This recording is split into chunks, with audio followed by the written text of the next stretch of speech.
সবাইকে আমার ইউটিউব চ্যানেলে স্বাগত। আজকে আলোচনা করব ক্যালকাটা ইউনিভার্সিটি সেমিস্টার 6-এ ইতিহাসে যারা ডিএসসি পেপারে কিছু B2, তোমাদের এই পেপার থেকে আমি বেশিরভাগ বড় প্রশ্ন এবং টিকা প্রায় অনেক দিয়েছি।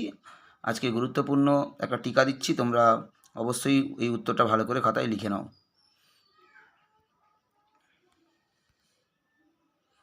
মানবতাবাদী শিক্ষার বৈশিষ্ট্যগুলো আলোচনা করো। তোমাদের জন্য এই প্রশ্নটা খুবই ইম্পর্টেন্ট। মানবতাবাদী শিক্ষার বৈশিষ্ট্যগুলি আলোচনা করো। এটা 2022 সালে এসেছিল ডিএসসি B2 থেকে। তোমরা অবশ্যই ভালো করে এর উত্তরটা খাতায় লিখে নাও, তোমাদের জন্য এটা খুবই প্রয়োজনীয় একটা প্রশ্ন।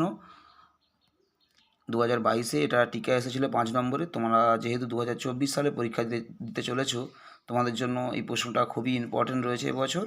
তোমরা ভালো করে এর উত্তরটা লিখে নাও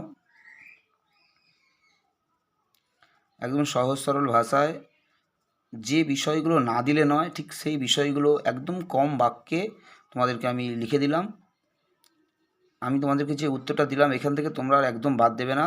যেটা লিখে দিলাম তোমরা পুরোটাই ভালো করে মুখস্থ করার চেষ্টা করো এবং পুরোটাই পরীক্ষায় তোমরা লেখার চেষ্টা করবে। যদি পরীক্ষাতে আসে অবশ্যই তোমরা ভালো করে লেখার চেষ্টা করবে, কারণ এই প্রশ্নটা খুবই ইম্পর্টেন্ট রয়েছে পরীক্ষা আসার জন্য। তাই তোমরা, আমি একদম ছোট করে উত্তর লিখে দিয়েছি, তাই তোমরা এখান থেকে কোনো কিছু বাদ না দেওয়ারই চেষ্টা করবে এবং পুরোটাই ভালো মতো প্র্যাকটিস করার চেষ্টা করবে এবং পুরোটাই তোমরা লেখার চেষ্টা করবে।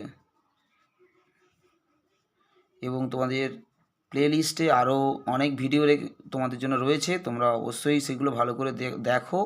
সেখান থেকে তোমরা যারা এখনও পর্যন্ত সবে প্রথমবার দেখছো ভিডিও, তোমরা প্লেলিস্টে অনেক ভিডিও রয়েছে, তোমরা অবশ্যই ভালো করে সেগুলো দেখো। সেখান থেকে তোমরা অনেক উত্তরই পেয়ে যাবে। সবাইকে নমস্কার।